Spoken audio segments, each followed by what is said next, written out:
Hello there, and welcome to the Sleepy Computer Scientist. Tonight we're diving into one of the most fascinating failures in gaming history, a cautionary tale of ambition, innovation, and the fine line between visionary and disaster. We're exploring the Virtual Boy, Nintendo's bold experiment in virtual reality that became one of the company's most spectacular missteps. If you enjoy these quiet technical explorations, I invite you to like, subscribe, or share a thought in the comments below. It helps others find their way here too, one sleepy soul at a time. But for now, just settle in, let your mind wander through this story, and allow yourself to drift as we explore what happens when even the most successful companies stumble. Let's begin. The year is 1995. The video game industry stands at a crossroads. Sony has just entered the market with the PlayStation, bringing CD-ROM technology and 3D graphics to the mainstream. Sega's Saturn promises similar innovations, and Nintendo, the company that had dominated gaming for nearly a decade, finds itself facing unprecedented competition. The Super Nintendo Entertainment System, while still popular, is aging.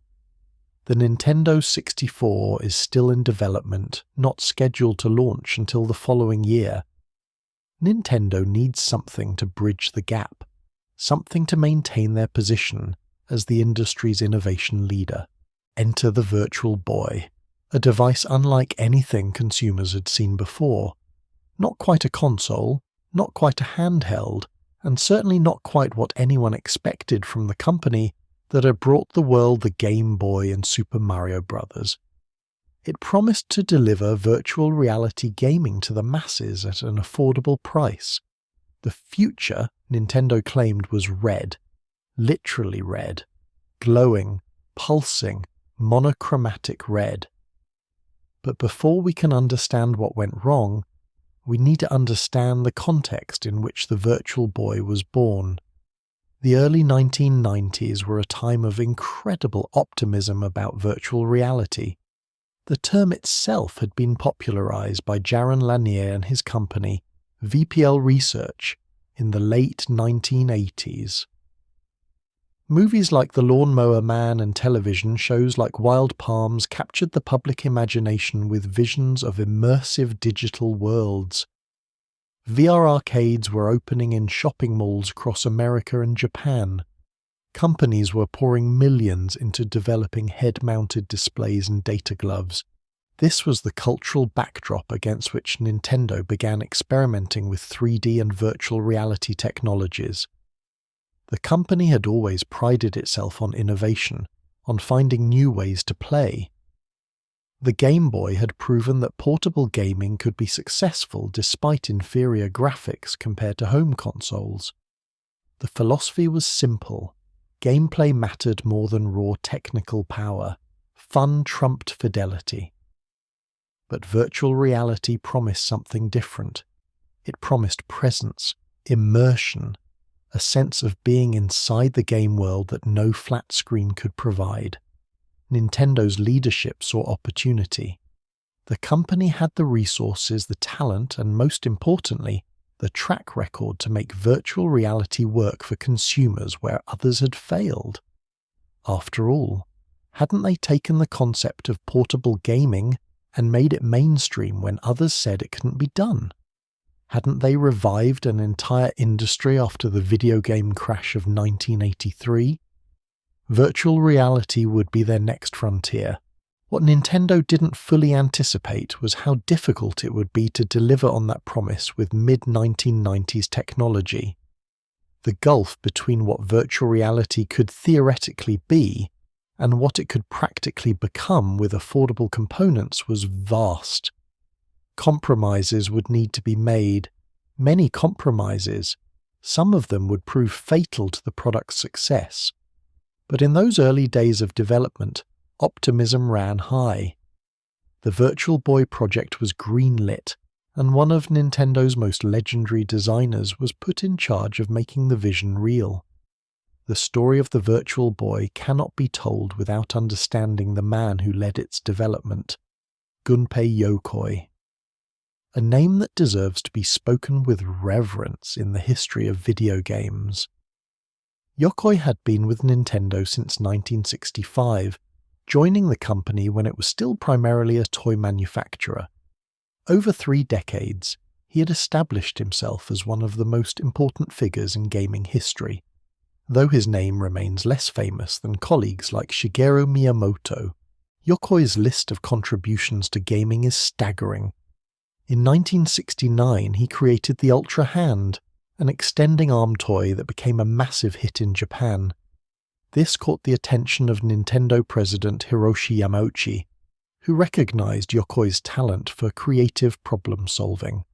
Throughout the 70s, Yokoi designed numerous successful toys for Nintendo, but his greatest innovations were yet to come. In 1980, Yokoi created the Game & Watch series, these simple handheld electronic games, each featuring a single game on a calculator-style LCD screen, became phenomenally successful. They sold over 43 million units worldwide and established Nintendo as a force in electronic gaming. More importantly, they introduced concepts that would define handheld gaming for decades. The cross-shaped directional pad, or D-pad, that Yokoi designed for the Game & Watch Donkey Kong became the standard control method for virtually every game controller that followed. Yokoi's crowning achievement came in 1989 with the Game Boy. At a time when competitors like the Atari Lynx and Sega Game Gear were pushing color screens and more powerful processors, Yokoi deliberately chose a monochrome screen and relatively weak hardware. His reasoning was sound. The Game Boy was cheaper, had vastly superior battery life, and most importantly, it had great games. It became one of the best-selling gaming devices of all time, moving over 118 million units across all its variations. Tetris and Super Mario Land weren't any less fun because they were displayed in shades of green. This success was rooted in a philosophy Yokoi called lateral thinking with withered technology. Rather than always chasing the cutting edge, Yokoi believed in finding creative new applications for mature, affordable technology. Don't be the first to use a new component when it's expensive and unreliable. Wait until it's cheap and proven, then find an innovative way to apply it. This approach had served Nintendo brilliantly with the Game Boy. It would unfortunately prove more problematic with the Virtual Boy. By the early 1990s, Yokoi was in his 50s and contemplating his legacy. He had already achieved more than most designers dream of, but the allure of virtual reality beckoned. Here was a chance to define the next generation of gaming, to create something truly revolutionary. Nintendo's research and development division, which Yokoi headed, had been experimenting with stereoscopic 3D displays since the late 1980s. Early prototypes showed promise, even if they also revealed significant technical challenges. The project that would become Virtual Boy initially had a different vision. Yokoi imagined a truly portable VR headset, something you could wear while moving around. But the technical realities of 1994 quickly revealed that this wasn't feasible. Battery technology couldn't power the display for more than a few minutes. The processing required for true VR couldn't fit in a portable form factor at an affordable price. Safety concerns about people wearing headsets while walking around were significant. The vision had to change. What emerged instead was a compromise, a tabletop device that users would peer into while sitting still.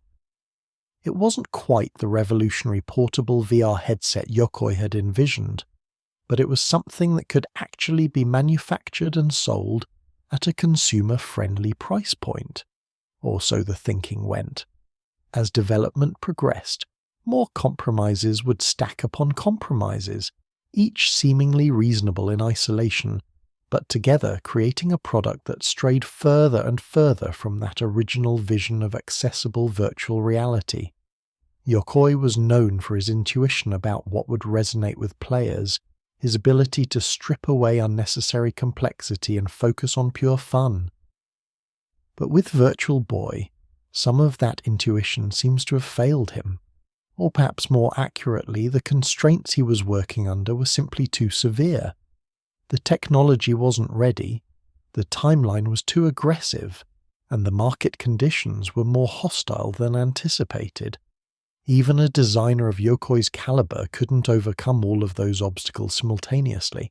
Understanding the Virtual Boy requires understanding its technology, because the device's technical specifications explain so much about both its ambitions and its failures. At the heart of the Virtual Boy were two critical components, a pair of 1x224 red LED displays and an oscillating mirror system that created the illusion of a much larger image. The display technology was, in many ways, the most important decision Nintendo made, and it was largely driven by cost constraints.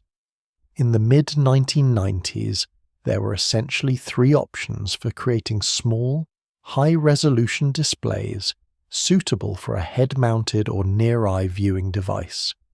Liquid crystal displays, the technology used in the Game Boy and most portable electronics, were affordable but difficult to make bright enough for comfortable viewing in a headset. Cathode ray tubes, the technology used in televisions and arcade monitors, could be made small and bright, but were heavy, fragile, and power-hungry. And then there were LED displays. Light-emitting diodes offered several advantages for Nintendo's purposes. They were lightweight, reasonably power-efficient, and could be made very bright, which was important for a display that would be viewed up close. They were also mature technology by 1994, fitting Yokoi's philosophy of using established components. The problem was that high-resolution color LED displays were either prohibitively expensive or simply didn't exist in the sizes needed. Red LEDs, however, were cheap and readily available in high quantities. Red was the easiest color to manufacture and the most efficient in terms of brightness per unit of power.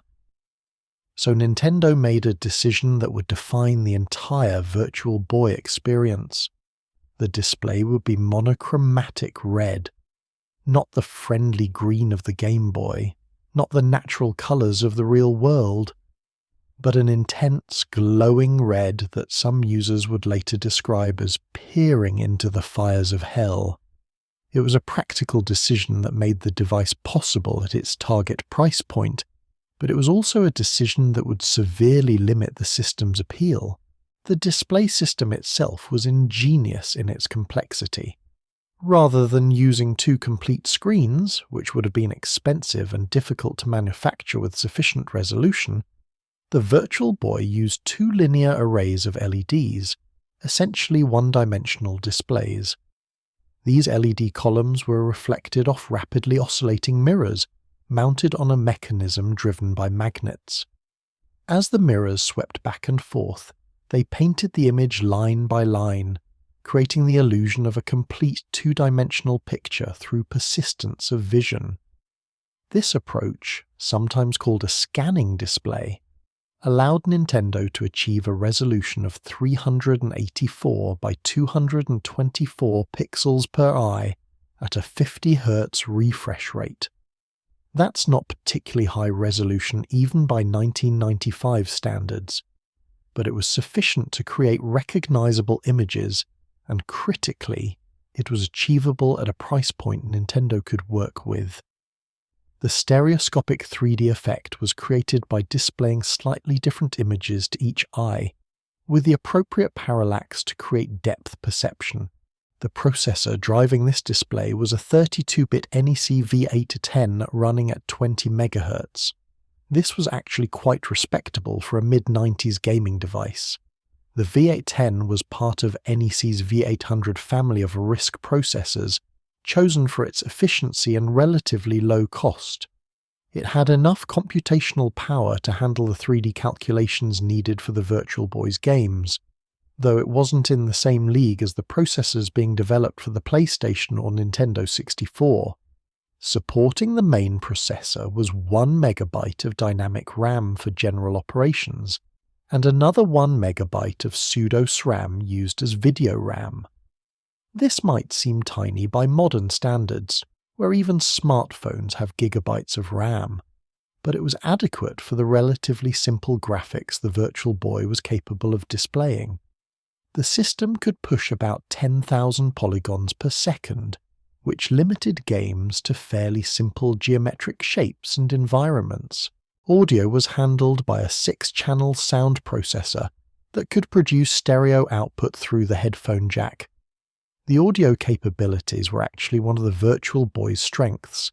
This system could produce rich, atmospheric soundscapes that enhanced the immersion the visual display was trying to create. Several Virtual Boy games featured excellent music and sound effects that demonstrated what the audio hardware was capable of when composers took advantage of it. The physical design of the Virtual Boy was, to put it charitably, unusual. The device sat on a tripod-like stand that users would place on a table. The visor portion, containing the displays and lenses, would be positioned at the user's eye level. Players would lean forward and peer into the eyepiece, shutting out the external world as they focused on the glowing red images before them. It was less like wearing a VR headset and more like looking into a stereoscopic viewer or a coin-operated binocular viewer at a tourist attraction. This design was born from necessity, not choice. Creating a true head-mounted display that could be worn comfortably for extended periods would have required different technology, different batteries, and a different price point. The tabletop design sidestepped many of these issues. It allowed the device to be powered by 6 AA batteries, which provided adequate runtime, or by an AC adapter for longer play sessions. It eliminated concerns about the weight of the device on a user's head, since it was supported by the table rather than a head strap, and it solved safety issues since users were sitting stationary rather than walking around with obstructed vision. But this design also created new problems. The visor had to be precisely positioned for the display to work correctly, and maintaining that position required the user to remain essentially motionless. Moving your head even slightly would break the illusion and potentially cause discomfort. The stand was adjustable, but getting it set up correctly was finicky, especially for households where multiple people of different heights wanted to use the device. And the whole setup simply looked strange. Nintendo had always been brilliant at industrial design, creating products that looked friendly and inviting. The Virtual Boy, with its red and black color scheme and alien tripod appearance, looked more like a medical device than a toy. The controller was more conventional, though it too reflected the unique challenges of the Virtual Boy. Since users couldn't see their hands while playing, the controller needed to be completely intuitive to hold and use without looking. Nintendo designed a controller that was essentially a mirror image of itself. It had dual D-pads, one on the left and one on the right, along with 2 sets of shoulder buttons and the standard A, B, Start and Select buttons. The layout was symmetrical, so your hands would find the same controls on each side, reducing the chance of confusion. This dual D-pad design was actually ahead of its time. It anticipated the dual analog stick layout that would become standard with the PlayStation DualShock controller 2 years later. Some Virtual Boy games used the right D-pad for camera control or aiming, creating control schemes that felt modern even if the rest of the system didn't. The controller connected to the system via a proprietary connector under the visor, with a cable long enough to allow comfortable gameplay while maintaining your position. The technical specifications of the Virtual Boy tell us what the device could do, but they don't explain how it came to exist in the form it did. For that, we need to understand the development process, the decisions made along the way, and the pressures that shape those decisions. The story of the Virtual Boy's development is one of compromise after compromise, each seeming reasonable in isolation, but collectively creating a product that struggled to find its identity.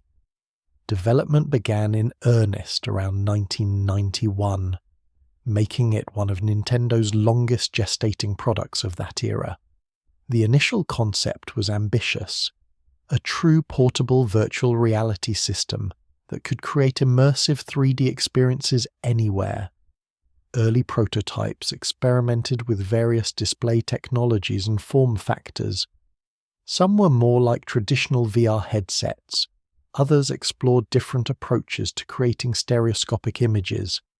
Nintendo's engineers were trying to solve problems that much larger companies with much larger budgets were struggling with. The shift from a portable head-mounted design to the tabletop viewer happened gradually, driven by practical concerns. Battery life was a persistent issue. The oscillating mirror system and LED displays drew considerable power, and the batteries of the mid-90s simply couldn't sustain operation for more than 30 to 40 minutes in a truly portable configuration. That wasn't acceptable for a gaming device. Players expected to be able to play for hours, not minutes. Weight was another factor. A head-mounted Virtual Boy would have needed to be comfortable for extended wear, which meant keeping the weight low. But the mirror mechanisms, lenses and electronics had mass that couldn't be eliminated without compromising functionality. Even with the lightest materials available, a wearable version would have been uncomfortably heavy for children, who were a core part of Nintendo's audience. Safety concerns also played a role. Nintendo had always been cautious about products that could potentially harm users, especially children. The idea of people wearing VR headsets while walking around raised obvious safety issues. What if someone tripped and fell while wearing the device? What if they walked into something? What if the displays were damaged in a fall and injured the user? The tabletop design eliminated most of these concerns by keeping users stationary. So the design evolved into something that was neither truly portable nor truly virtual reality in the way that term was understood. It was a hybrid, a compromise between what technology could deliver and what consumers might want. This in-between status would haunt the Virtual Boy throughout its brief life. It was too cumbersome to be conveniently portable like a Game Boy, but it wasn't immersive enough to compete with the VR experiences being shown off in arcades and research labs.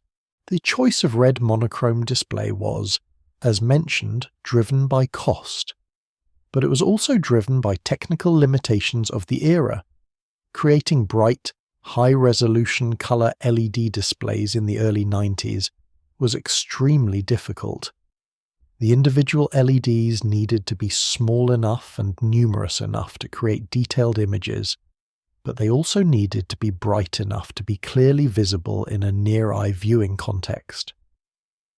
Red LEDs were the most efficient at converting electrical energy into visible light, which made them the practical choice. Nintendo did experiment with other colors. Some prototypes apparently used green LEDs, which might have been easier on the eyes. The familiar green of the Game Boy had proven that monochrome didn't have to mean ugly, but red LEDs offered better brightness and contrast, which Nintendo's engineers felt was more important for creating the depth perception needed for 3D effects.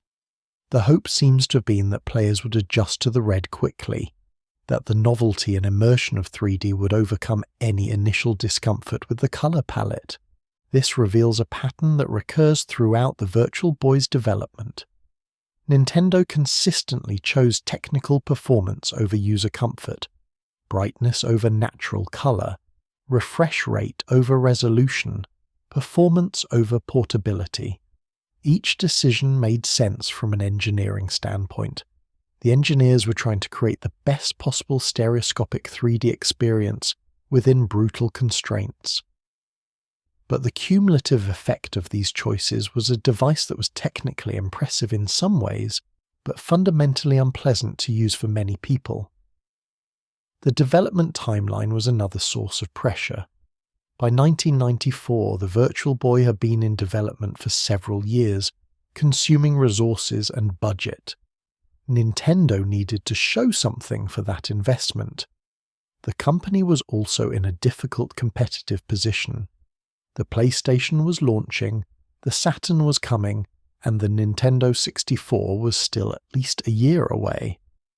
Management wanted something novel to maintain Nintendo's reputation for innovation, and to give retailers and consumers a reason to stay engaged with the Nintendo brand. This created pressure to ship the Virtual Boy even as its developers knew it wasn't quite ready. Some reports suggest Gunpei Yokoi himself had misgivings about releasing the device in its current state.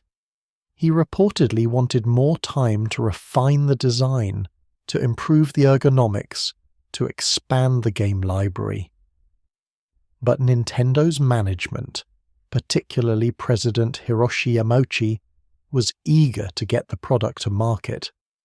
The decision was made to launch in the summer of 1995 in Japan, with a North American release to follow later in the year. The marketing strategy for Virtual Boy reflected both Nintendo's confidence and their uncertainty about the product. The company invested heavily in advertising, particularly in North America. Television commercials played up the revolutionary nature of the technology, using striking red and black imagery that matched the device's aesthetic. Print ads in gaming magazines promised immersive 3D experiences that would transport players to new worlds. Nintendo of America set up demo stations in toy stores and electronics retailers, allowing potential customers to try the device before buying. The positioning was interesting. Nintendo didn't market the Virtual Boy as a direct successor to the Game Boy or as a competitor to home consoles. Instead, they tried to create a new category. This wasn't portable gaming or home gaming, it was immersive gaming, a third way. The taglines emphasized the 3D experience, the uniqueness of the technology, the future-forward nature of the device. A 3D game for a 3D world was one early slogan. The ultimate portable game system was another, though that became harder to justify given the device's lack of true portability. Price was set at $180 in the United States and 25,000 yen in Japan, roughly equivalent to about $300 adjusting for inflation to modern currency. This was significantly more expensive than a Game Boy, which by 1995 was selling for around $70. It was comparable to the launch prices of the PlayStation and Saturn, but those offered full home console experiences with CD-quality audio and 3D graphics in color. The Virtual Boy's price point positioned it as a premium product, but it was unclear what customers were paying that premium for. The launch window was also puzzling. The Japanese release happened on July 21, 1995. This was during the summer, traditionally a slow period for video game sales in Japan. Most major releases were timed for the holiday season, when consumers were most likely to make big purchases. Launching in July meant competing for attention during a period when gaming was often displaced by outdoor activities and summer vacations. It was later suggested that this timing was chosen specifically to test the market before committing to a larger holiday push. But if so, the test revealed problems that should have prompted a rethinking of the entire strategy. The North American launch came later, on August 14, 1995. Again, this was summer timing, missing the critical back-to-school shopping period and putting the device in stores during one of the slowest retail periods of the year. Nintendo of America tried to make the best of this by marketing the Virtual Boy as the perfect gift for teenagers during summer vacation, but this was a tough sell for a device that required you to sit motionless indoors at a table. The initial lineup of games was small but reasonably diverse. At launch in Japan, the Virtual Boy had 4 games available: Mario's Tennis, a sports game featuring Nintendo's iconic character; Red Alarm, a space combat game in the vein of Star Fox; Galactic Pinball, a virtual pinball simulator; and Teleroboxer, a first-person boxing game. By the end of the year, several more titles had been released, including what would become the system's most acclaimed game, Virtual Boy Wario Land. In North America, the launch lineup included Mario's Tennis, Red Alarm, Galactic Pinball, and Teleroboxer, the same 4 as Japan. Additional titles would trickle out over the following months. In total, only 22 games would be released for the Virtual Boy, 14 in Japan, 14 in North America, with significant overlap between the 2 libraries. This was a remarkably small catalogue, especially compared to the hundreds of Game Boy games available by 1995 or the rapidly growing PlayStation and Saturn libraries. The limited library reflected several problems. First, developing for the Virtual Boy was challenging. The monochrome red display meant that traditional game design principles didn't always apply. Developers had to rethink how to convey information without colour. They had to be careful about visual complexity, since too much detail could create eye strain or confusion in the stereoscopic display, and they had to design around the unique control scheme and viewing experience. Second, third-party publishers were hesitant to support the platform. By mid-1995, it was becoming clear that the future of gaming was with Sony and the increasingly powerful home consoles. The Saturn and PlayStation were getting major third-party support. Even before the Virtual Boy launched, publishers were skeptical about its prospects. Why invest in developing games for an unproven platform with questionable appeal when you could develop for systems with much larger installed bases? Third, Nintendo's own resources were stretched thin. The company was simultaneously supporting the Super Nintendo, preparing the Nintendo 64 for launch, and trying to keep the Game Boy relevant in an increasingly competitive handheld market. The Virtual Boy was competing for internal development resources with projects that had much clearer market potential. This meant that even first-party Virtual Boy games often felt like B-team efforts, developed by smaller teams with less support than major Game Boy or console releases. Despite these challenges, some Virtual Boy games managed to be genuinely good. Virtual Boy Wario Land, developed by Nintendo's R&D1 division under Gunpei Yokoi's supervision, was a legitimate platforming masterpiece. It took the Wario Land formula that had worked so well on Game Boy and enhanced it with clever uses of 3D depth. Platforms existed on multiple planes. Enemies could be thrown into the background or foreground. The level design took advantage of the stereoscopic display in ways that felt natural and enhanced gameplay, rather than just being a gimmick. Teleroboxer, while not as polished, showed promise for first-person action games on the system. Players controlled a robot boxer using the dual D-pads to throw punches and block. The 3D effect made judging distance meaningful. You could see opponents wind up their punches and react accordingly. It was limited and repetitive, but it demonstrated that the Virtual Boy's technology could enable gameplay experiences that weren't possible on traditional 2D displays. Mario's Tennis was solid, if unremarkable. It used the 3D to create a sense of depth on the court, making it easier to judge where the ball was and time your shots. The game controlled well and had enough variety in courts and opponents to stay engaging for a while.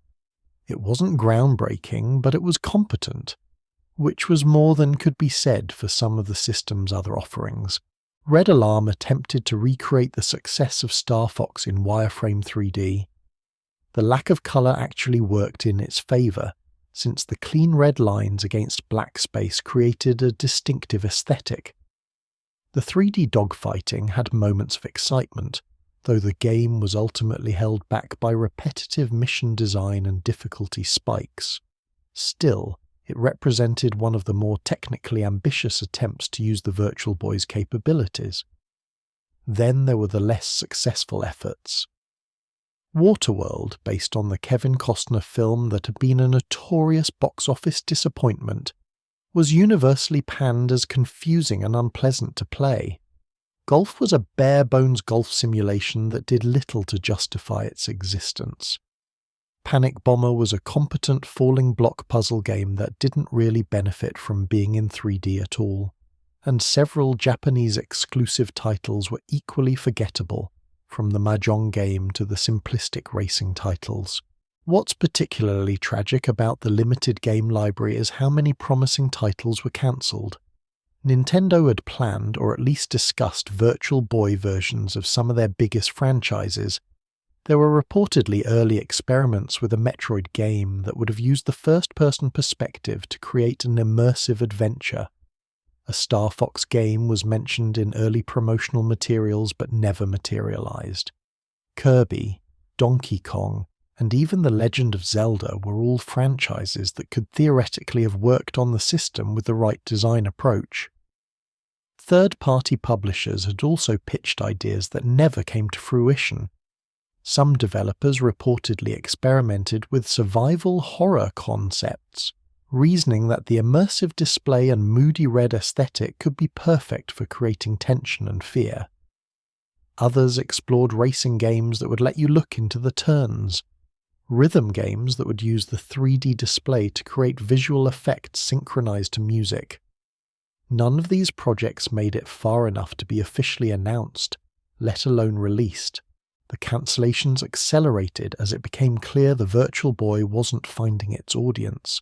Publishers pulled back, development resources were redirected to more promising platforms, and the Virtual Boy entered a death spiral, where the weak library discouraged consumers from buying the hardware, which discouraged publishers from supporting it, which further weakened the library.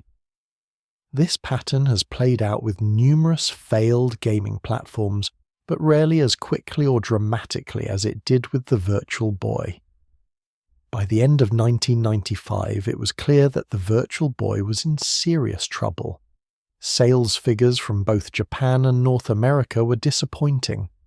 In Japan, the system had sold approximately 140,000 units by the end of the year, far below Nintendo's expectations. In North America, the numbers were similarly weak.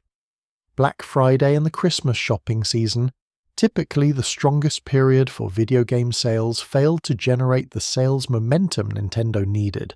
The critical reception had been mixed at best.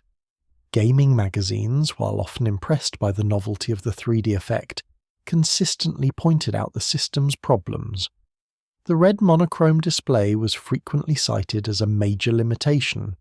Reviewers reported eye strain and headaches after playing for extended periods. The awkward viewing angle and stationary gameplay were criticized for being uncomfortable and restrictive, and the limited game library was acknowledged as a significant weakness even at launch.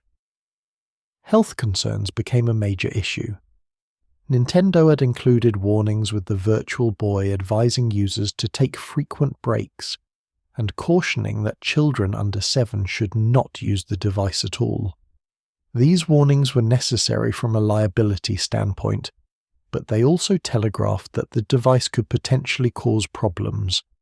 Parents, already cautious about how much time their children spent playing video games, were understandably wary of a device that came with explicit health warnings in bold print. The eye strain issue was real. While the Virtual Boy's stereoscopic 3D wasn't fundamentally different from other 3D viewing technologies of the era, several factors made it particularly problematic. The intense red color, while bright and clear, could be fatiguing to look at for extended periods.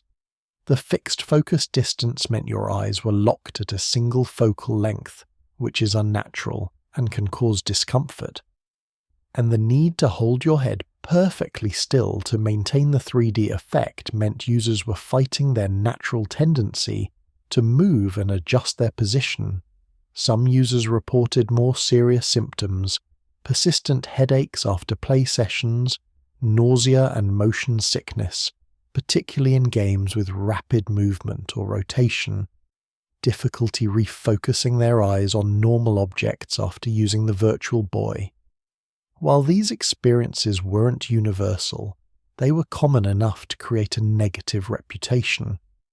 Word of mouth, which Nintendo had always relied on to build momentum for their products, was working against them. Kids who tried the Virtual Boy at a friend's house or at a demo station often came away unimpressed or even uncomfortable. Nintendo tried to address these concerns in their marketing and communications. They emphasized that the Virtual Boy was safe when used as directed, pointing to the automatic pause feature that encouraged taking breaks. They highlighted the positive experiences of players who enjoyed the system. They tried to position the health warnings as responsible rather than concerning, as evidence that Nintendo cared about player well-being.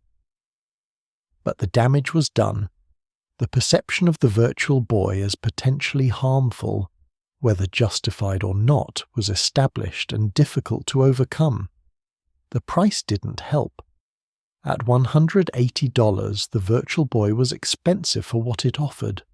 For less money, you could buy a Game Boy and several games, giving you truly portable gaming that you could play anywhere. For slightly more, you could buy into the PlayStation or Saturn ecosystems, getting cutting-edge 3D graphics in full color with access to an ever-expanding library of games. The Virtual Boy fell into an uncomfortable middle ground where it was too expensive to be an impulse purchase, but didn't offer enough value to justify the investment. Nintendo responded to the poor sales with aggressive price cuts. By early 1996, the Virtual Boy was being discounted heavily. In the United States, retailers were selling the system for as low as $25 to $30, a massive drop from the $180 launch price. Game prices also fell dramatically. Titles that had launched at $50 were being clearanced for $10 or $15. These deep discounts did move units, but they also signaled defeat. When a product goes from premium pricing to bargain bin in less than 6 months, consumers understand that something has gone very wrong. The fire sales created a brief surge in interest. Some gamers who'd been curious about the Virtual Boy but unwilling to pay launch prices picked up systems at clearance rates. Collectors and enthusiasts bought backup units or grabbed games they'd missed. But this clearance activity wasn't sustainable growth, it was liquidation. Nintendo was cutting their losses, moving remaining inventory, and preparing to exit the market. In Japan, the situation was even more dire. Nintendo had planned to support the Virtual Boy through the 1996 holiday season, but by spring, it was clear this wasn't viable. The system had effectively disappeared from retail. Game releases slowed to a trickle, and when the Nintendo 64 launched in Japan on June 23, 1996, it immediately made the Virtual Boy irrelevant in its home market. Why would anyone buy a problematic red monochrome device when Nintendo's true next-generation system was finally available, offering colourful 3D graphics and games like Super Mario 64? Nintendo officially discontinued the Virtual Boy in Japan at the end of 1996. In North America, the system lingered slightly longer, but only because Nintendo of America was still trying to clear inventory. By early 1997, the Virtual Boy was effectively dead in all markets. Total worldwide sales were estimated at around 770,000 units. To put that in perspective, the Game Boy had sold over 30 million units by 1995. The Super Nintendo had sold over 20 million. Even the struggling Sega Saturn would eventually sell over 9 million units.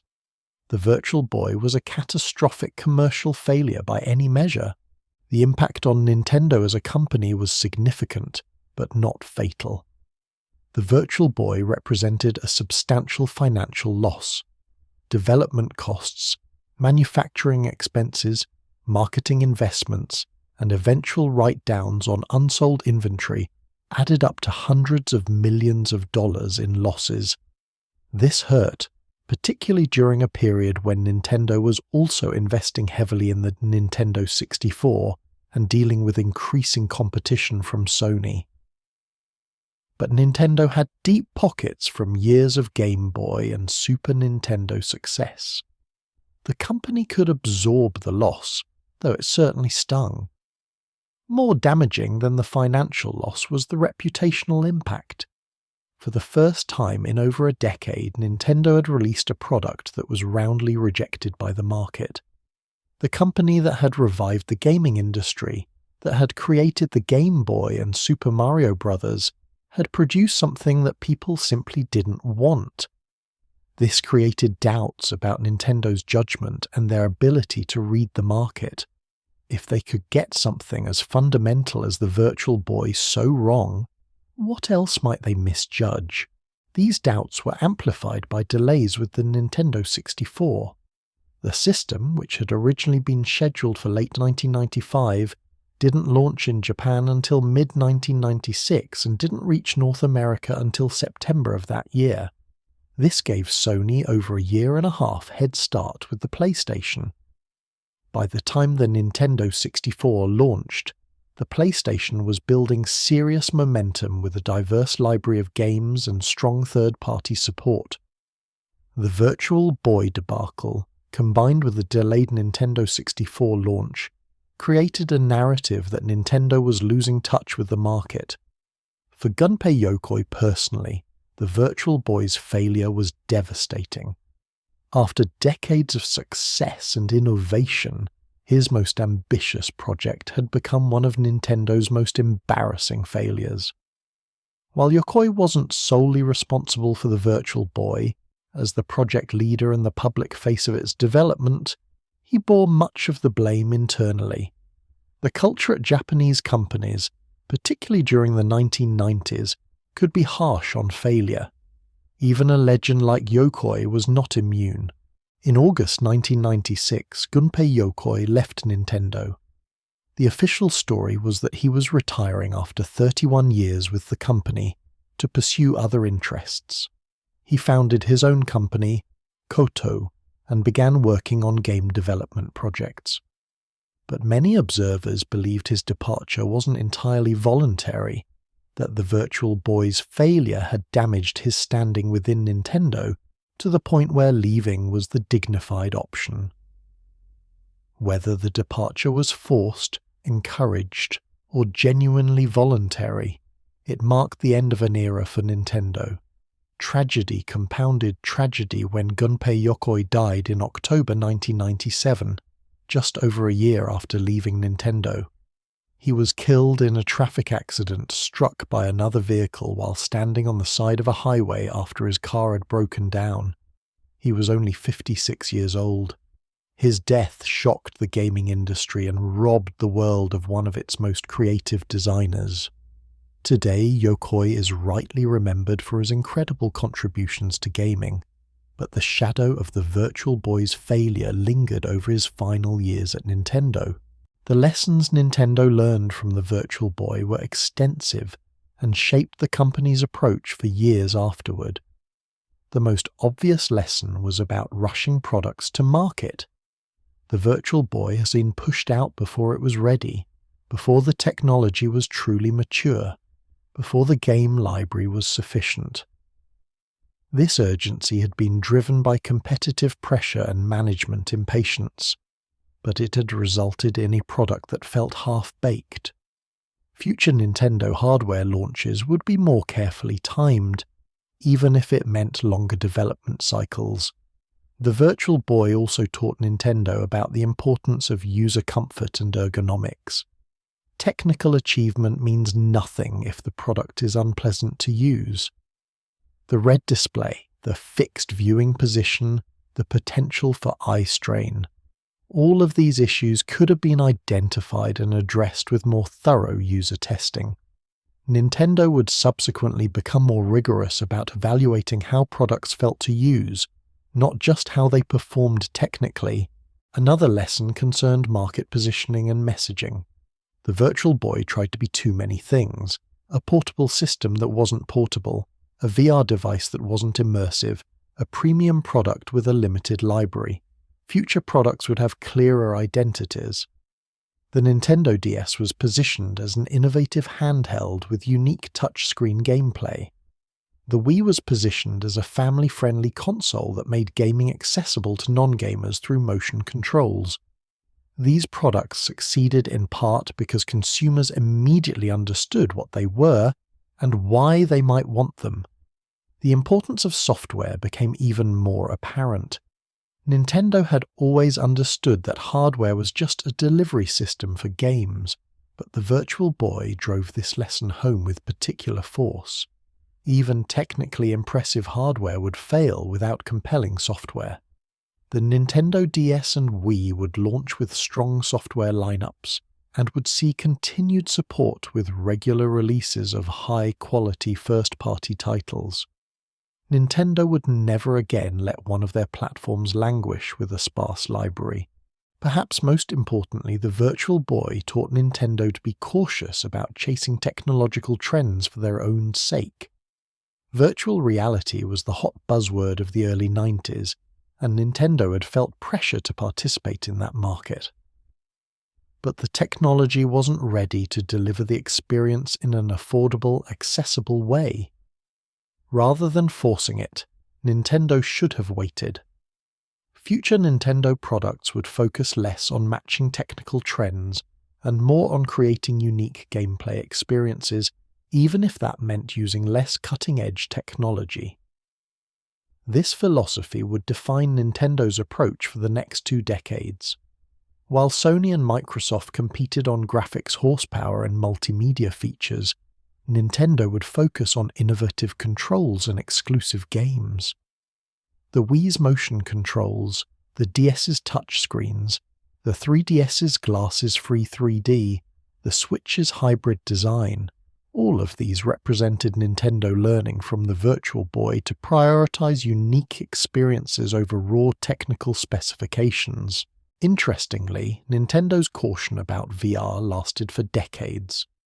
While other companies rushed to embrace modern virtual reality with the Oculus Rift, PlayStation VR, and HTC Vive in the 2010s, Nintendo stayed on the sidelines.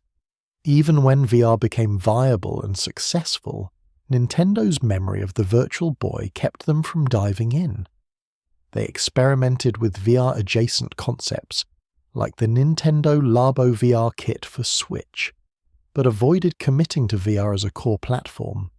The Virtual Boy's failure had created a lasting institutional wariness about the technology. To understand why the Virtual Boy failed so completely, we need to examine not just what went wrong, but what would have needed to be different for it to succeed. This is a useful thought experiment because it reveals just how many things would have needed to change. The Virtual Boy wasn't a good product with a few flaws. It was fundamentally compromised in ways that couldn't be patched or fixed with software updates.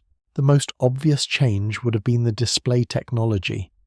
If Nintendo could have used a color display, even if it meant accepting lower resolution or higher cost, the product would have been significantly more appealing. The red monochrome was simply too limiting and too fatiguing for most users. Even a 2-color or 4-color display, while still restrictive by modern standards, would have been a massive improvement. The ability to use color to convey information, to create more varied and interesting environments, to avoid the oppressive sameness of endless red on black, would have addressed one of the system's most consistent criticisms.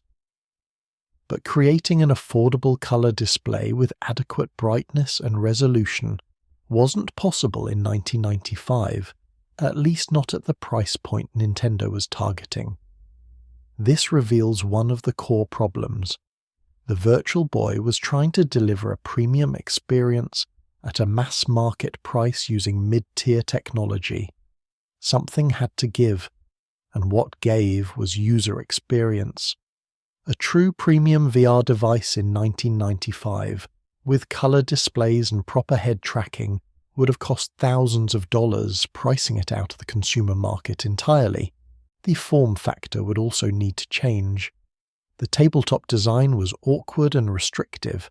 A true head-mounted display would have been more immersive and more comfortable for many users, though it would have created other problems with weight and battery life. Alternatively, the Virtual Boy could have been redesigned as a stationary unit that connected to a television, similar to the Sega Genesis 3D glasses accessory. This would have eliminated portability entirely, but it would have avoided many of the ergonomic issues. The game library would have needed to be much stronger at launch, and would have required continuous support. Imagine if the Virtual Boy had launched with Virtual Boy Wario Land, a Metroid game, a Mario platformer, and a Zelda adventure, all specifically designed to showcase the 3D capabilities. Imagine if third-party publishers had committed to supporting the platform with regular releases. With a robust library of must-play games, consumers might have overlooked some of the hardware limitations. But building that library would have required convincing developers that the platform was worth supporting, which would have required stronger sales, which would have required better hardware and marketing. It's a chicken and egg problem. The Virtual Boy needed games to sell hardware, but it needed hardware sales to justify game development. Breaking out of this cycle would have required Nintendo to invest heavily in subsidizing third-party development, something they were less willing to do in the mid-90s than they would become later.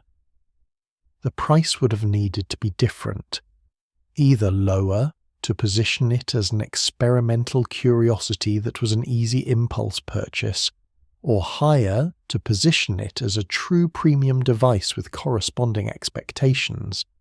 At $180, it was too expensive to be a toy, but too cheap to be taken seriously as professional-grade VR hardware. This awkward middle pricing alienated both casual consumers and enthusiasts. The timing was also problematic. Launching in summer rather than holiday was a strategic error that limited the sales window. But more fundamentally, the Virtual Boy was released during a period when the gaming market was rapidly evolving. 1995 was the year gaming truly went 3D, with the PlayStation and Saturn launching and the Nintendo 64 on the horizon. Consumers were excited about true 3D gaming on powerful home consoles. The Virtual Boy's monochrome wireframe graphics and simple gameplay felt primitive by comparison, even though the stereoscopic 3D was technically impressive. Perhaps the Virtual Boy should have been released earlier, before the PlayStation and Saturn raised expectations for what 3D gaming could be. Or perhaps it should have been released later, after display technology had advanced to the point where a more compelling experience was possible at an affordable price. The particular moment of mid-1995 was perhaps the worst possible time to launch such a device. Even with all of these changes, success wasn't guaranteed. Virtual reality as a consumer product has proven challenging even with modern technology. The first wave of modern VR headsets, the Oculus Rift, HTC Vive, and PlayStation VR, were launched in 2016 with vastly superior technology to the Virtual Boy. Color displays with high resolution, proper head tracking, wireless controllers, powerful graphics processors, and even these devices struggle to achieve mass-market adoption. VR has remained a niche market, beloved by enthusiasts but not embraced by mainstream consumers in the way smartphones or game consoles have been. This suggests that the Virtual Boy's fundamental concept, immersive gaming through stereoscopic displays, may have been ahead of its time in ways that couldn't be overcome through better execution alone. The market in 1995 simply wasn't ready for VR, and no amount of technical refinement or marketing genius could have changed that. Some products fail not because they're poorly made, but because they're asking consumers to embrace something they're not yet ready to embrace.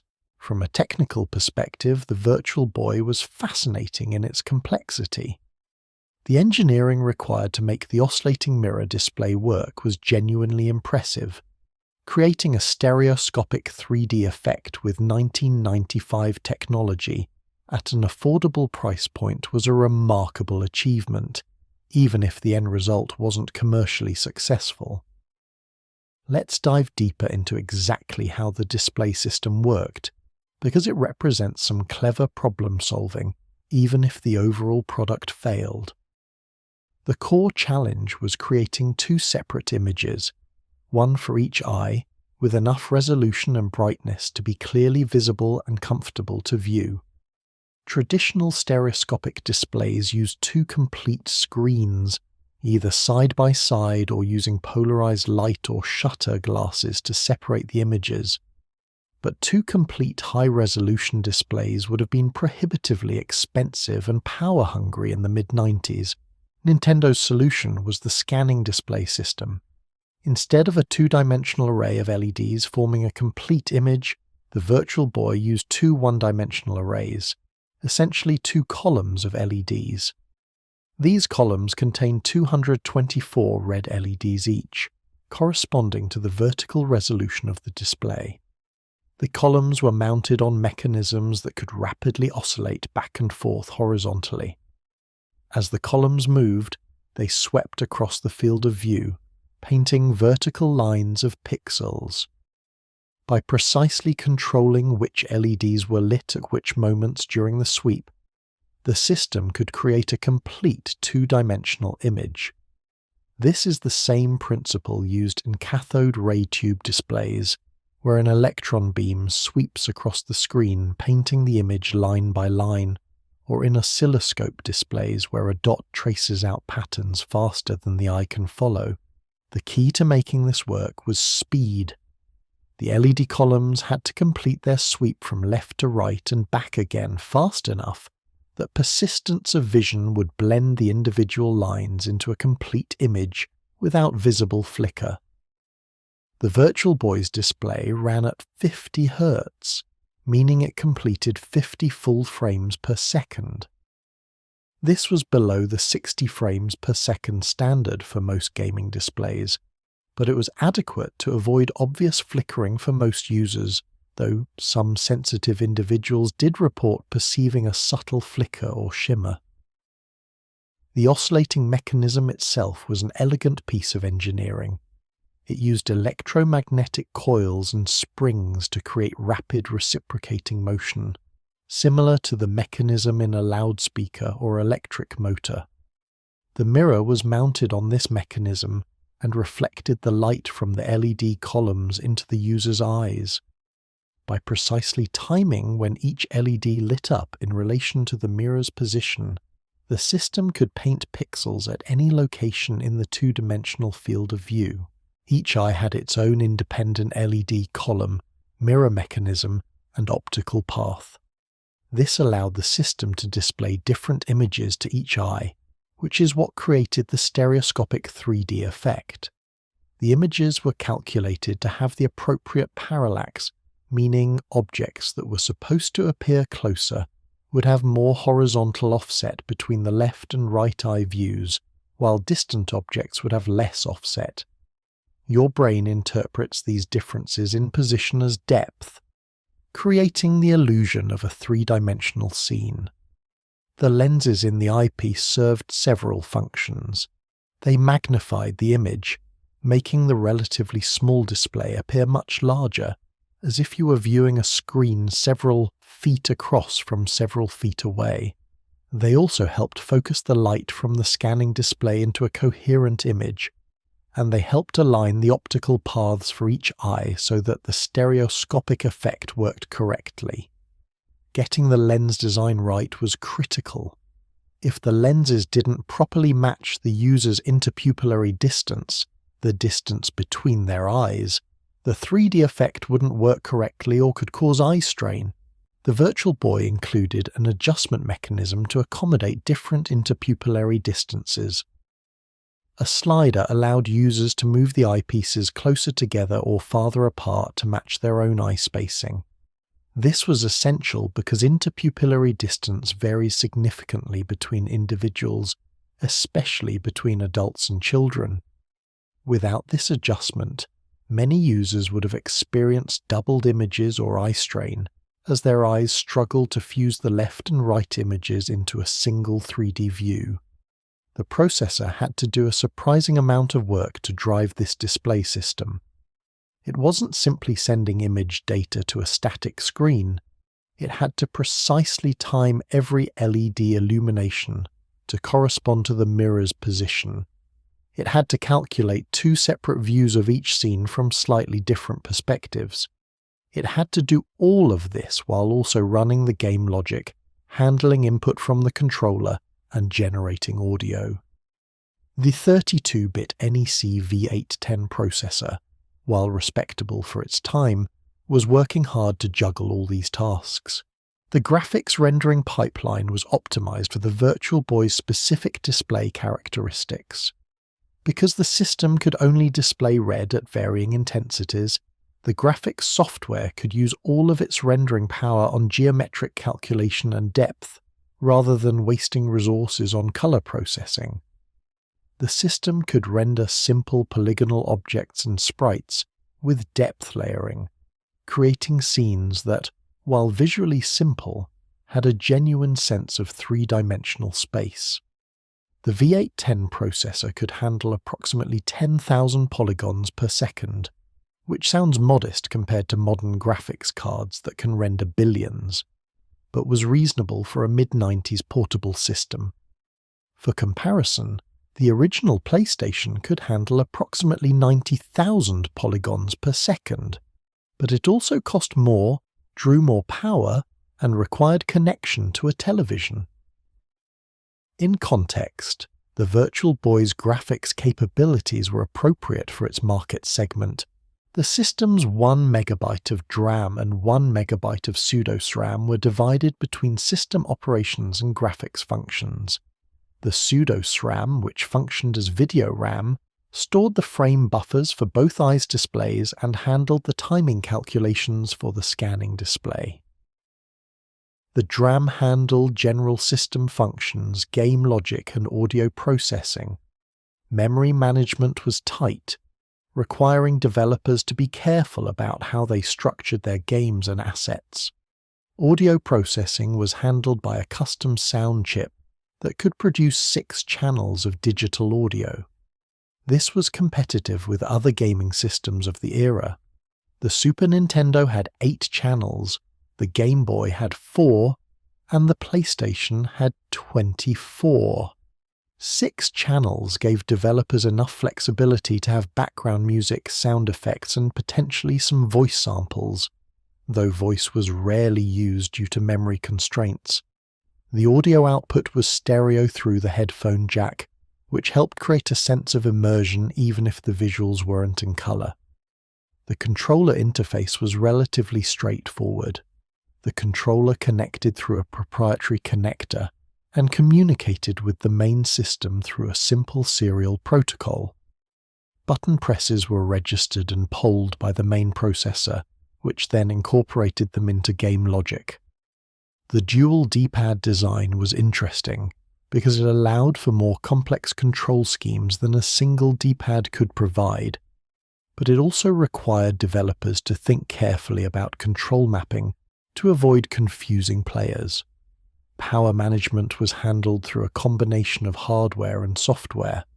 The system could run on 6 AA batteries, which Nintendo claimed would provide acceptable playtime, though real-world usage often resulted in shorter battery life, particularly if users kept the brightness at maximum. The AC adapter option was probably how most users who kept their systems ended up playing, since constantly replacing batteries became expensive and inconvenient. The system included an automatic pause feature that would trigger after certain time intervals to encourage users to take breaks, both to save power and to reduce eye strain. One interesting technical detail that's often overlooked is the Virtual Boy's cartridge format. Like the Game Boy, the Virtual Boy used ROM cartridges for game distribution.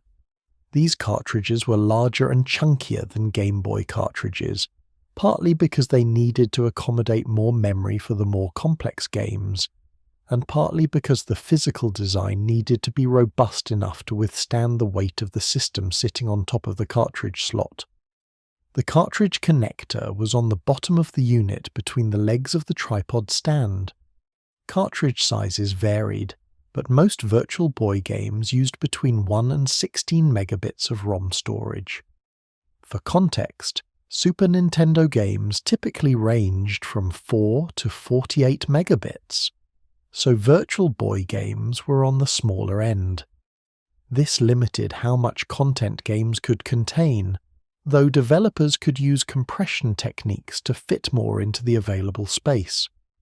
The limited ROM sizes meant games generally had shorter campaigns, fewer levels, and less variety than equivalent console titles. The system architecture was relatively simple compared to modern gaming hardware, which made it easier to develop for once developers understood the unique requirements of the stereoscopic display. There was no operating system to speak of. Games had direct access to the hardware, and booted immediately when the system was turned on with a cartridge inserted. This meant faster load times, but also meant developers had to handle all system functions themselves. From a reliability standpoint, the Virtual Boy was reasonably well built. The hardware itself was generally sturdy, and systems that survived their initial ownership period tend to still work today, though the oscillating mirror mechanisms have been known to fail over time. The biggest hardware issue was the flimsy tripod stand, which could break or bend if the system was handled roughly. Replacement stands were never officially available, so a broken stand could render the system unusable unless the user improvised a way to position the visor at the correct height and angle. The cultural impact of the Virtual Boy extends far beyond its commercial performance. In the decades since its failure, it has become one of the most infamous products in gaming history, frequently appearing on lists of worst consoles or biggest flops. It's become shorthand for corporate miscalculation, for what happens when ambition and technology don't align, for the dangers of rushing products to market. Every failed gaming product since has been compared to the Virtual Boy at some point. But the Virtual Boy has also developed a cult following. Retro gaming collectors prize complete Virtual Boy systems, particularly those with original packaging and all accessories. Games, especially rare titles that had limited production runs, can sell for significant sums on the collector's market. The system's very failure has made it collectible. It's a piece of gaming history, a tangible artifact of a road not taken, a glimpse into an alternate timeline where Nintendo's bet on VR paid off. The homebrew community has also embraced the Virtual Boy. Enthusiasts have created new games for the system, taking advantage of modern development tools and deeper understanding of the hardware to create experiences that were never possible during the system's commercial lifespan. These homebrew titles often push the hardware farther than official games did, demonstrating that the Virtual Boy's capabilities, while limited, were not fully explored during its brief market life. Online communities dedicated to Virtual Boy preservation and documentation have catalogued every known game, prototype, and piece of hardware. They've dumped ROMs to preserve games for posterity, created emulators that allow people to experience Virtual Boy games without original hardware, and shared technical information that helps maintain and repair aging systems.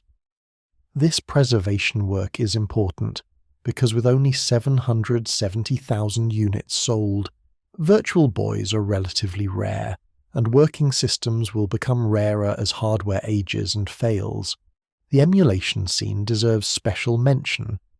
Creating an accurate Virtual Boy emulator is challenging because you need to properly simulate the stereoscopic display, the scanning mirror system, and the precise timing requirements of the hardware. Early emulators struggled with these aspects, but modern Virtual Boy emulators like Mednafen and Red Dragon have achieved high accuracy. These emulators often include features the original hardware lacked, like the ability to adjust the red color to something less harsh, to display the left and right eye views side by side for analysis, or to save and load game states. Some emulators support modern VR headsets, allowing users to experience Virtual Boy games in actual virtual reality. This is delightfully meta.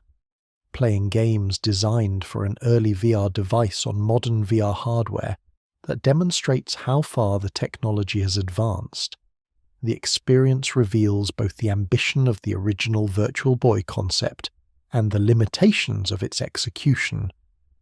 Games that felt cramped and limited on the original hardware can breathe a bit more on modern displays, though the fundamental design constraints of monochrome graphics and simple geometry remain. The Virtual Boy's influence can be seen in various places in gaming history, often in subtle ways. The dual analog stick control scheme that became standard on modern controllers echoes the Virtual Boy's dual D-pad design. Nintendo's subsequent approach to 3D displays, particularly with the Nintendo 3DS, reflects lessons learned from the Virtual Boy about making 3D comfortable and accessible. The 3DS's glasses-free auto-stereoscopic display was positioned as an optional feature that could be adjusted or turned off entirely, addressing concerns about eye strain and user comfort that the Virtual Boy had raised. Nintendo's entire philosophy about innovation shifted after the Virtual Boy. Rather than trying to compete on cutting-edge technology, they focused on finding new ways to play that didn't require the latest and greatest hardware. The Wii's motion controls used accelerometers and infrared sensors, mature technologies that were affordable and reliable. The DS's touchscreen was far from cutting edge when it launched in 2004, but it was used in creative ways that made gameplay feel fresh. This approach, often called Blue Ocean strategy, was essentially Gunpei Yokoi's lateral thinking philosophy applied at a corporate level. The failure of the Virtual Boy also influenced how Nintendo thinks about risk. The company became more conservative about investing in completely new product categories. The Wii U's failure to gain traction suggests this caution wasn't always well calibrated, but the Nintendo Switch's success demonstrates that Nintendo learned to validate concepts more thoroughly before full commitment. The Switch was extensively tested and refined before launch, with Nintendo apparently learning from both the Virtual Boy's rushed development and the Wii U's confused messaging.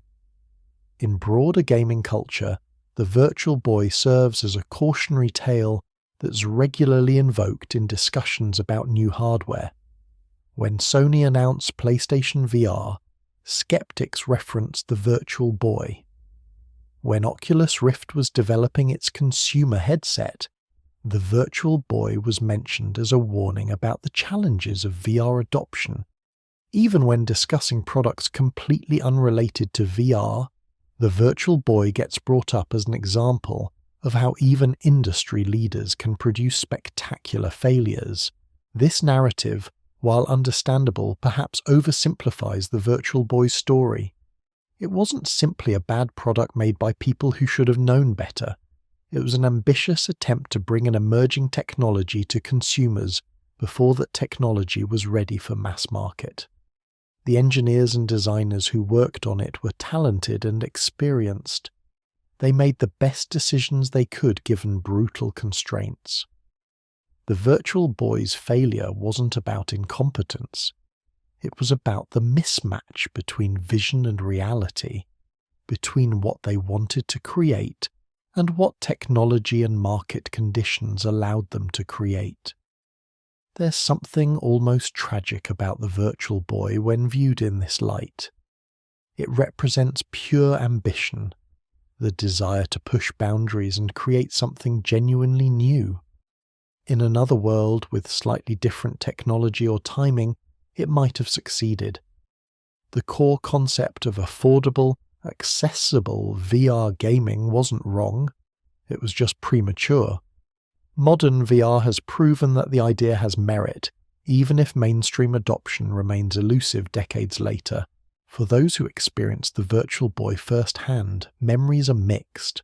Some remember the novelty and wonder of the first time they looked into that red display and saw genuine depth. The moment when a 3D image resolved and you could perceive foreground and background as distinct layers was genuinely impressive in 1995. Others remember frustration with the uncomfortable viewing angle, the eye strain, the limited library. Many remember both, the initial excitement giving way to disappointment as the limitations became apparent. These personal experiences are valuable historical data. They tell us something about how people interact with new technology, about the gap between theoretical capability and practical usability.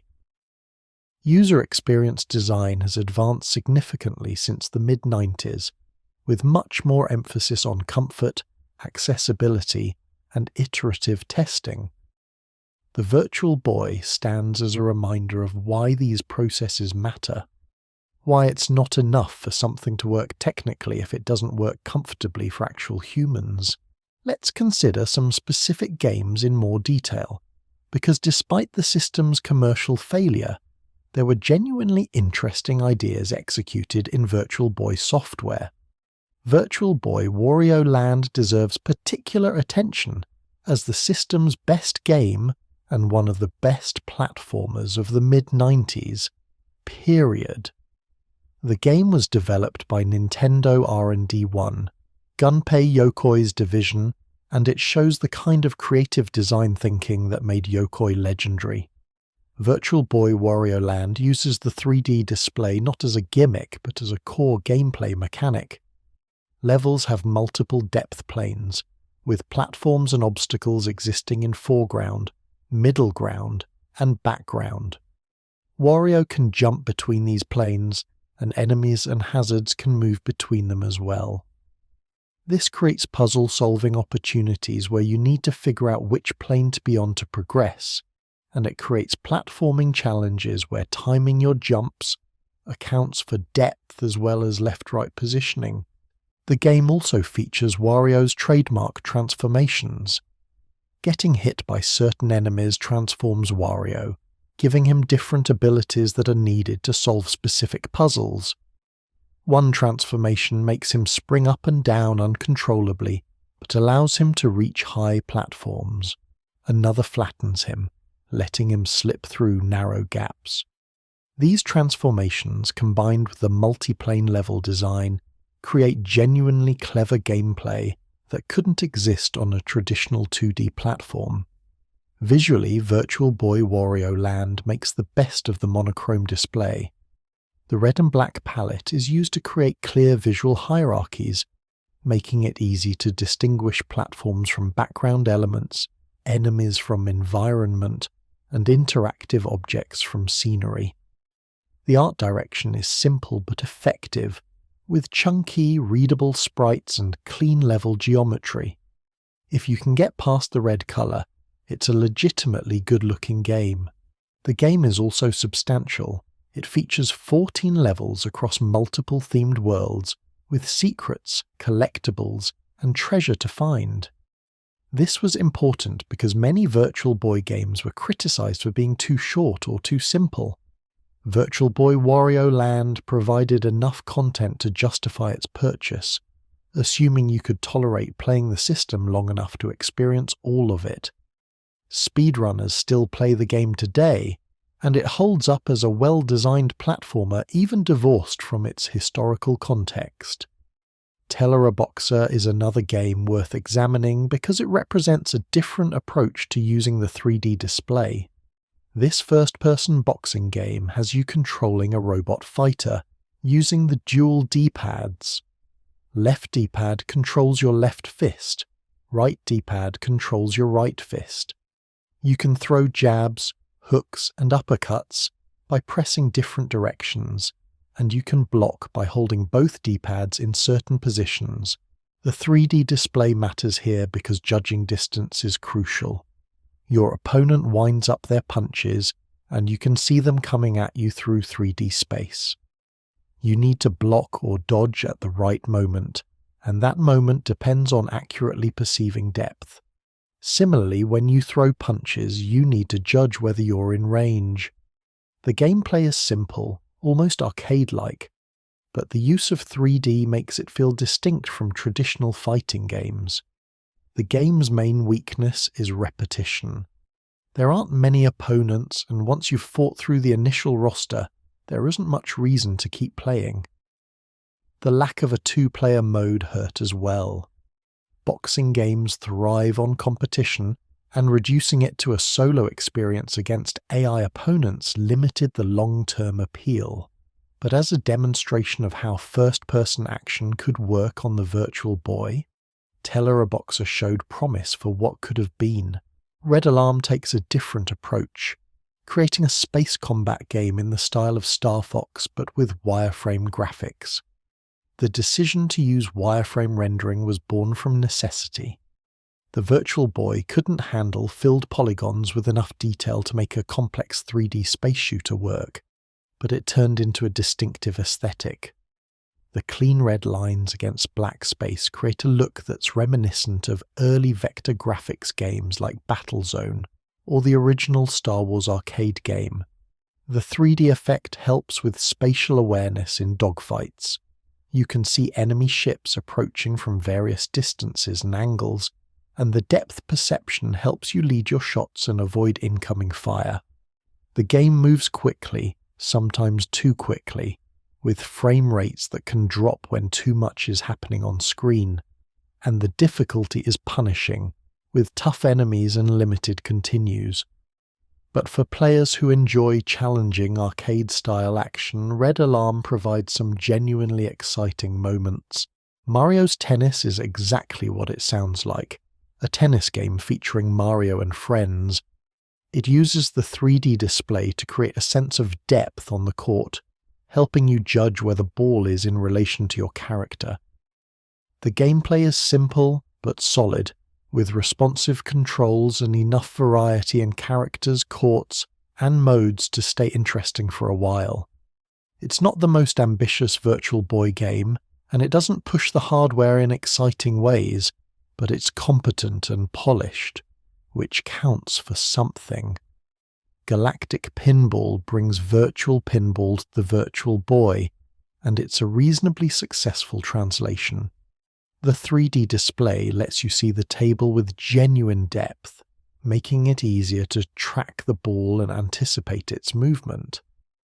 The fantasy space theme means the designers could create tables that wouldn't be physically possible in real pinball, with multi-level playfields and impossible geometry. The physics feel good, and there's enough variety in the 4 tables to keep pinball fans engaged. These games, while not system sellers individually, collectively demonstrate that the Virtual Boy hardware was capable of supporting legitimate gameplay experiences. The problem wasn't that good games were impossible on the system. The problem was that there weren't enough of them, and even the good ones were constrained by the hardware's limitations. More importantly, no amount of good games could overcome the fundamental issues with the display and ergonomics that made extended play sessions uncomfortable for many users. The games that were cancelled are in some ways more interesting than those that were released, because they hint at what the Virtual Boy might have become, with more development time and stronger market performance. A Metroid game for Virtual Boy was discussed in early press materials, and given the first-person perspective the system naturally supported, this could have been fascinating. Imagine exploring alien worlds from Samus's perspective, using the 3D display to navigate complex environments and aim at enemies in three-dimensional space. A Star Fox game was also mentioned, which makes sense given the popularity of Star Fox on the Super Nintendo. The wireframe-style red alarm used might have been even more effective with Star Fox's universe and characters. The rail shooter format could have worked well with the 3D display, creating dramatic sense of flying through canyons and dodging obstacles. But Nintendo presumably decided that resources were better spent on Star Fox 64 for their upcoming console rather than a Virtual Boy version that would reach far fewer players. There were reports of a Kirby game in development, likely a platformer that would use the character's copy abilities in conjunction with the multiplane gameplay that Virtual Boy Wario Land had demonstrated. Kirby's bright, colourful aesthetic would have been challenging to translate to red monochrome, but the character's simple, rounded design might have actually worked well. A Mario platformer beyond tennis was also discussed, though whether it progressed beyond early concept stages is unclear. Third-party developers had pitched various concepts. Some survival horror ideas were floated, reasoning that the immersive display and red colour palette could create an oppressive, tense atmosphere. A racing game where you could look into turns using the 3D depth. Puzzle games that used multiple depth planes as a core mechanic. Even some RPG concepts that would use the first-person perspective. None of these got far enough to be formally announced, and as the Virtual Boy's market prospects dimmed, they were quietly shelved. The cancellation of these games accelerated the Virtual Boy's death spiral. With less software in the pipeline, retailers had less reason to keep stocking the hardware. With hardware moving slowly, developers had less incentive to finish games in development, and so the system died not with a bang but a whimper, as support simply evaporated over the course of late 1995 and 1996. Looking at the Virtual Boy's technical specifications and comparing them to what would have been needed for a truly successful VR gaming device reveals the gulf between ambition and capability. By modern standards, even mid-tier smartphones have processors thousands of times more powerful than the Virtual Boy's V810. Modern VR headsets like the Meta Quest or PlayStation VR 2 have displays with resolutions in the thousands of pixels, full color, high refresh rates, and sophisticated head tracking. The gap is so vast that it's almost unfair to compare them, but in context, the Virtual Boy's hardware was remarkable for what it tried to achieve. Creating any kind of stereoscopic 3D display in 1995 at consumer pricing was a significant achievement. The scanning display system, while it had limitations, was an elegant solution to the problem of creating high enough resolution with affordable components. The processor was adequate for the task it needed to perform. The audio capabilities were competitive. In isolation, each technical component of the Virtual Boy was respectable. The story of the Virtual Boy is ultimately a human story.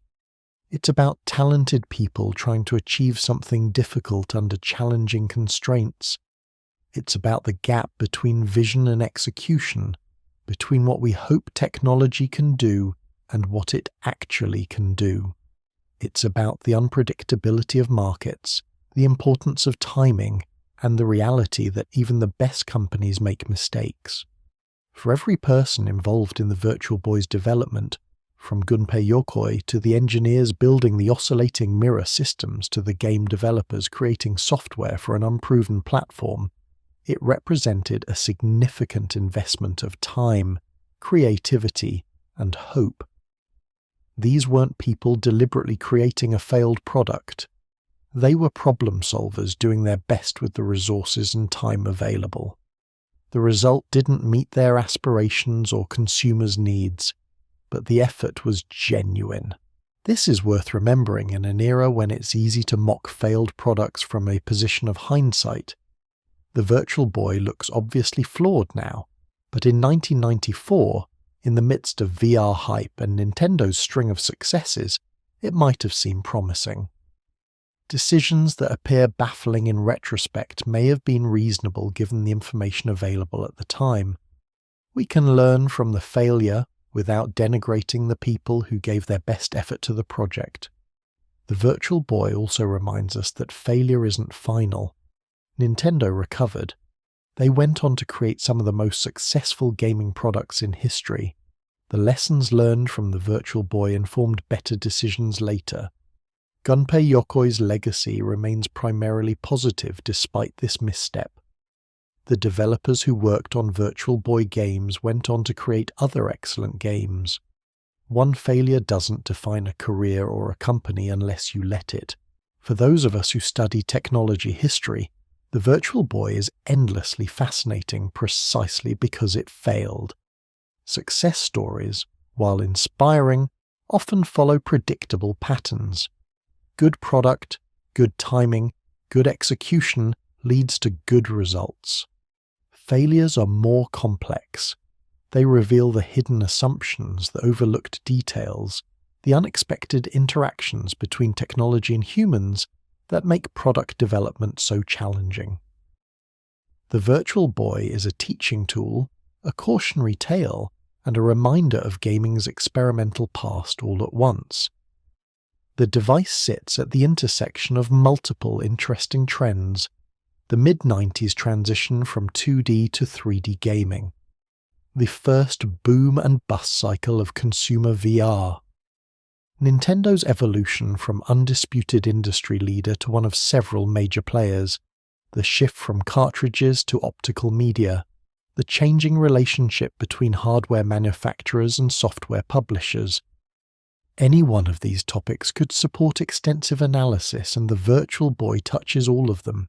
In the end, the Virtual Boy's most important contribution might be the space it left empty.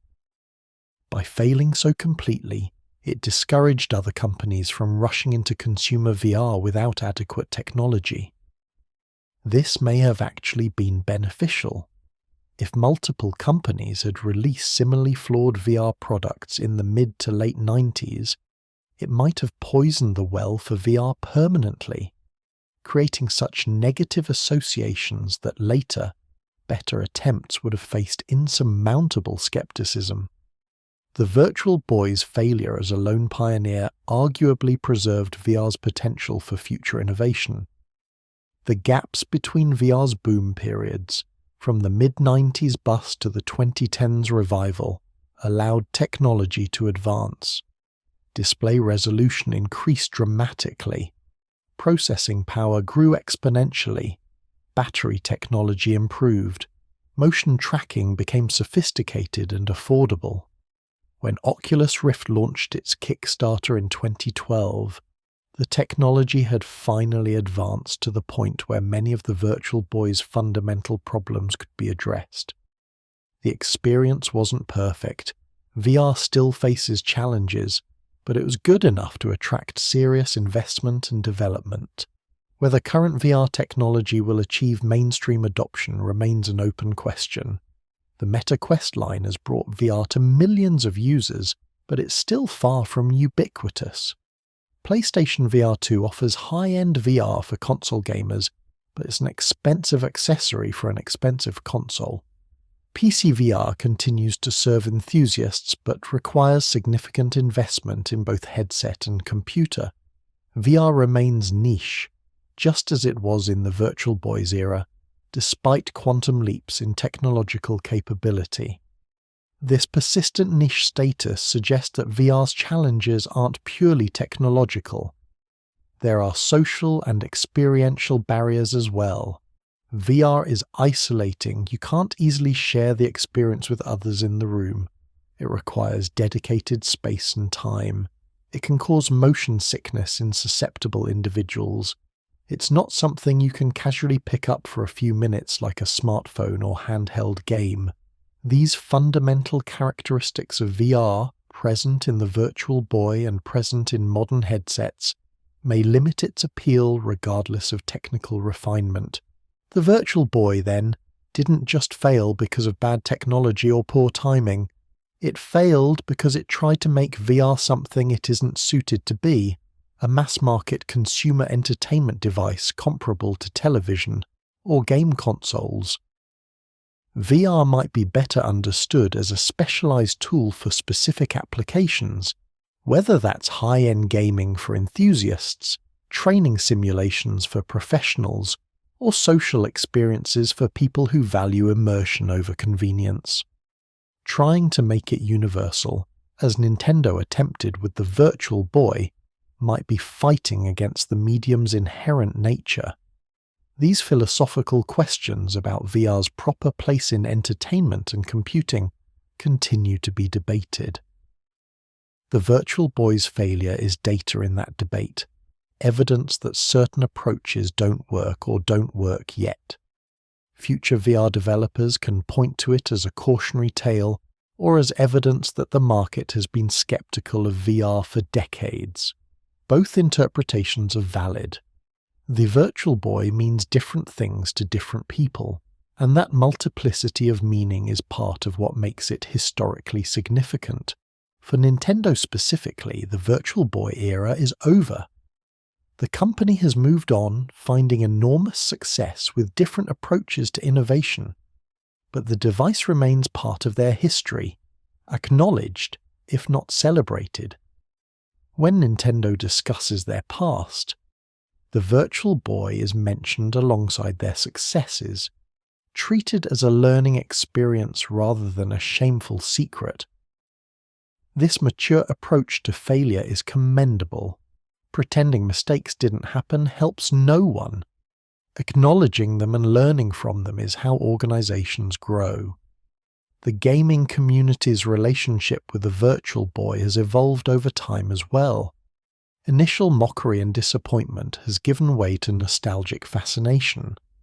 The device is now old enough to be retro, part of gaming's history that younger enthusiasts discover with curiosity rather than remember with frustration. This generational distance allows for more balanced assessment. The Virtual Boy can be appreciated for what it attempted, even while acknowledging what it failed to achieve. In a strange way, the Virtual Boy has achieved a kind of immortality through its failure. Nintendo's successful products from the same era, the late model Super Nintendo and early Game Boy variants, are historically important but not especially remarkable. They were good products doing what they were designed to do. The Virtual Boy is remarkable precisely because it was so unusual, so ambitious, and so unsuccessful. It stands out, it gets remembered. Articles and videos about it find audiences decades later. This preservation through notoriety is common with failed products. More people know about the Edsel than most successful Ford models from the same era. The Newton is more famous than contemporary PDAs that sold better. Google Glass's initial consumer failure is more discussed than many successful Google products. Failure creates narratives, and narratives drive memory. The Virtual Boy has a great narrative, ambitious innovation undone by compromises and timing, and that narrative ensures its place in gaming lore. For anyone contemplating innovation, product development, or entrepreneurship, the Virtual Boy offers valuable lessons. Be ambitious, but be realistic about constraints. Listen to users and prioritize their comfort over technical achievements. Don't rush products to market before they're ready, even if competitive pressure is intense. Ensure you have strong software or content to support novel hardware. Be clear about what you're creating and who it's for. And accept that even with excellent execution, timing and market conditions matter enormously. None of these lessons are unique to the Virtual Boy, but seeing them illustrated through such a specific, well-documented case makes them tangible. The Virtual Boy failed in instructive ways. Its failures were comprehensible, arising from understandable decisions that simply didn't work out. This makes it a better teaching tool than something that failed due to obvious incompetence or neglect. The Virtual Boy's developers were competent. They just faced an impossible challenge with inadequate resources and insufficient time. As we conclude this exploration of the Virtual Boy, it's worth reflecting on how much gaming and technology have changed since 1995. The PlayStation that was just launching as the Virtual Boy was dying is now in its 5th generation. Mobile gaming has become enormous, larger than console and PC gaming combined. Online play went from exotic to expected. Graphics evolved from simple polygons to near photorealism. The entire landscape transformed. Through all of this change, Nintendo has endured by staying true to certain principles, prioritizing fun over technical specifications, creating unique experiences rather than matching competitors, supporting hardware with excellent first-party software, taking creative risks even after failures. The Virtual Boy didn't shake these principles, it reinforced them. When Nintendo has strayed from these principles, with products like the Wii U, they've struggled. When they've embraced them, with products like the Switch, they've thrived. The Virtual Boy reminds us that the path of innovation is not smooth. There will be missteps, products that don't connect with consumers, ideas that are ahead of or behind their time. What matters is persistence, learning, and the willingness to try again with newfound wisdom. Nintendo tried VR, it didn't work, and they moved on to other innovations that did work. That resilience, more than any single product's success or failure, defines great companies. For the 770,000 people who bought Virtual Boys, the device represents different things. Some may have enjoyed their purchase despite its flaws, finding value in the unique experiences it offered. Others may have felt deceived, having paid significant money for something that didn't live up to promises. Many probably forgot about it entirely, a brief gaming curiosity from decades ago that didn't leave a lasting impression. All of these reactions are valid. Products mean different things to different people. What's undeniable is that the Virtual Boy left a mark on gaming history. It influenced Nintendo's subsequent decisions. It contributed to VR's reputation challenges that the industry is still working to overcome. It provided a cautionary tale that's been retold countless times in discussions about innovation and product development. It created a collector's market and homebrew community that keep its memory alive. And it gave us a glimpse into an alternate timeline where VR gaming took root in the mid-90s, even if that timeline didn't come to pass. Thank you for joining me on this journey through the Virtual Boy's story, from ambitious vision to troubled development to commercial failure to historical artifact. It's a reminder that even failures have stories worth telling, lessons worth learning, and details worth preserving. The Virtual Boy may have been Nintendo's biggest misstep, but it was a fascinating, complex, very human misstep that reveals as much about the challenges of innovation as any success story could. If you enjoyed this deep dive into gaming history, I invite you to like, subscribe, or share your thoughts in the comments. Let me know if there are other obscure or failed technologies you'd like to explore.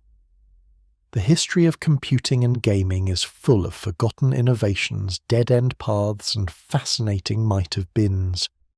Each one tells a story about the people who create technology and the unpredictable ways that markets and users respond. But for now, let your mind rest. Let these thoughts about red displays, oscillating mirrors, and ambitious failures drift away. The Virtual Boy's story has been told. Its lessons have been examined, and its place in history is secure. Close your eyes, breathe slowly, and let sleep carry you into dreams of alternate timelines where every innovation succeeds and no technology ever fails. Good night.